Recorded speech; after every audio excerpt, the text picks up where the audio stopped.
Good morning to all of you. Welcome to Legal Matters by Sai Babu Sunkara. Supreme Court rebuked Telangana police once again for routinely implementing Anti-Gundas Act. Last ఇయరే ఓ పెద్ద కేసులో గందరగోళం చేసిన ఆడాల case చెప్పేది బేగం అమీనా బేగం మళ్ళా ఇంకొకసారి వచ్చింది. 5 సార్లు గత 5 సంవత్సరాల్లో 5 సార్లు తెలంగాణ పోలీసుని ఇట్లా చెప్పామని చెప్పి సుప్రీంకోర్టు కూడా వాపోయారు. అది పరిస్థితి. పీడీ యాక్టు రొటీన్గా పెట్టకూడదు. Preventive detention act it is against to article 22 of the constitution of India. అవునా కాదా? నో. ఆర్టికల్ 21లో కూడా చూడండి. The state should protect the life and Liberty of each and every individual, of course as per the procedure established by law. ఒక మనిషిని preventive detention అంటే అతని యొక్క moments అన్ని కర్టైల్ చేయటమే. రాజ్యాంగం ఇచ్చినటువంటి అతనికి ఉన్నటువంటి హక్కుల్ని హరించటమే. హరించాలంటే డ్యూ ప్రొసీజర్ ఉంది, జాగ్రత్తగా చేయాలి. అంతేగాని ప్రతిదానికి పీడీ యాక్ట్ వేయటానికి లేదు అని కొట్టుకుంది supreme court. Right.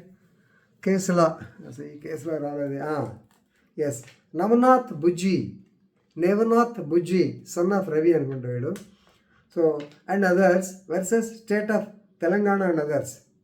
This is criminal appeal number 1738/2024 decided on 21st March 2024, just yesterday.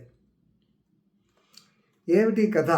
ఒకసారి వెళ్తే వీడు this Navneet Bujji he is involved in 10 cases. ఇక్కడ మెన్షన్ చేసింది 5 cases, 10 cases of chain snatchings. ఒక మనిషి పొద్దున పూట ఆడమ్మాయి ముగ్గు వేసుకుంటా ఉంటే మెళ్ళో లాక్కెళ్తాడు.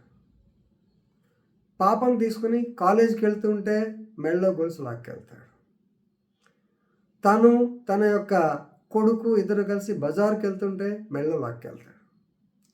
So it has become a routine practice. He has become a professional offender in chain snatching. Not in 1, 5 cases ఇక్కడ రిపోర్ట్ అయినాయి. 2022-23లో మొత్తం 10 కేసెస్ ఉన్నాయని చెప్పి లెక్కేశారు.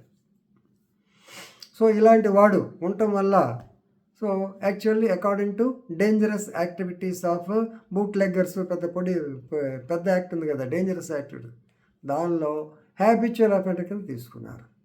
రైట్. సో ఇతన్ని అరెస్ట్ చేశారు 12/9/2024.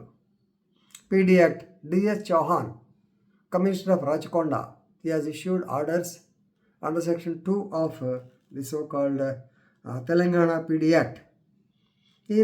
He said that he is satisfied that if he is moving outside the society, the public order will be affected.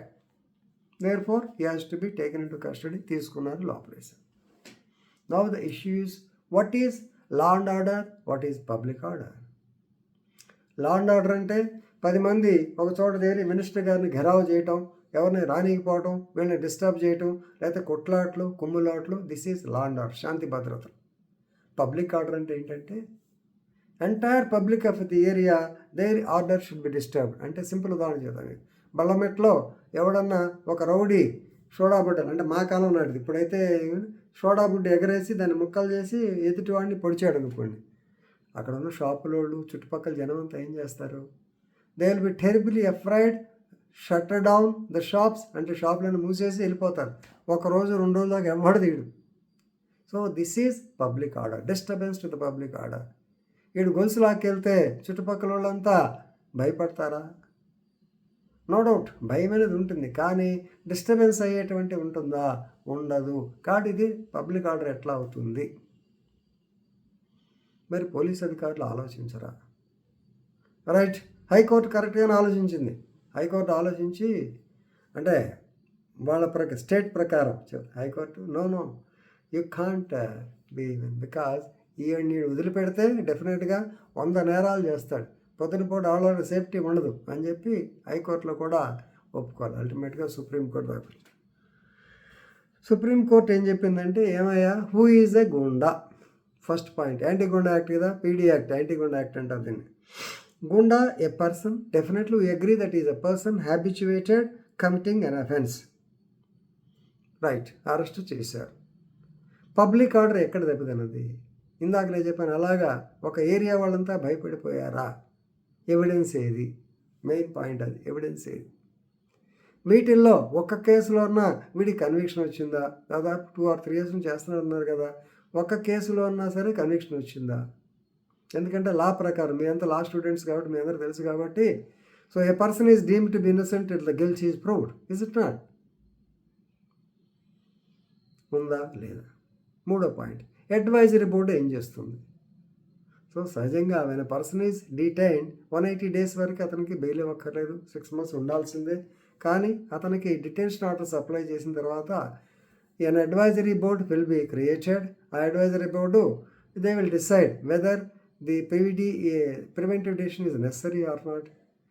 కానీ ఇక్కడ supreme court commented that advisory board they are only superficial bodies. ఊరికిన ఏదో వచ్చింది accept అంటాం తప్పితే you are not applying your brain అని చెప్పి వాళ్ళు కూడా తిట్టి ultimately the order even given by the high court is also set aside because it's not a public order ఏం డిస్టర్బ్ కాలేదు. వాడు దొంగ, వాళ్ళు లోపలేయండి, బయటికి రాకుండా చూసుకోండి, లేదా పోలీసులు సస్పెక్ట్ షీట్ ఓపెన్ చేయండి, వాడి మూమెంట్స్ వెరిఫై చేయండి, వాడు పోకుండా చూసుకోండి. దానికి పబ్లిక్ ఆర్డర్ డిస్టర్బ్ అవసరం ఏంటి? సింపుల్ పాయింట్, కొట్టవతల పడేసి. దీంట్లోనే ఇందాక ఫస్ట్లో చెప్పే కదా, Amina Begum versus state of Telangana 2023. In this case, Supreme Court criticized Telangana police regarding the reckless use of PD Act of 1986 to detain individuals. So కాబట్టి జాగ్రత్త, ఎందుకంటే ఈ పీడీ యాక్ట్ అనేది యాక్చువల్గా ఇప్పుడైతే కామన్ అయిపోయింది, కానీ దాన్ని ప్రిపేర్ చేయడానికి 1985లో కత్తి పద్మారావు అని అతను ఇప్పుడు పెద్ద లీడర్ అయ్యాడు. అతన్ని 1985లో పీడీ యాక్ట్ కింద అరెస్ట్ చేశాం, కారంచేడు ఇన్సిడెంట్ జరిగినప్పుడు.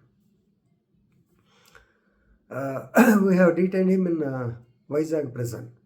అప్పుడు సెంటర్లో ఉండేది, ఆర్టీసీ బస్ స్టాండ్ దగ్గర జైలు ఉండేది, అక్కడ తీసుకెళ్ళిపోయాడు. అడ్వైజరీ బోర్డ్ జస్టిస్ ఒక ఆయన, హైకోర్టు జడ్జి, మిగతా 2 members, నేను, అప్పటి జాయింట్ కలెక్టర్ జేఆర్ ఆనంద్ అని ఉండేవాడు, ప్రకాశం జిల్లా జాయింట్ కలెక్టర్. ఆయన రిటైర్ అయ్యి కూడా సార్ నేనే రిటైర్ అయిపోయాను. వెళ్ళిన తర్వాత సో మేమంతా ఏంటంటే అతని మీద దాదాపు 10 cases బుక్ చేసాం, కత్తి పద్మారావు ఆయన మీద. అట్లా అన్నాడు, ఇట్లా అంటే హీ హాజ్ గివెన్ ఓసిఫేర్ స్టేట్మెంట్స్.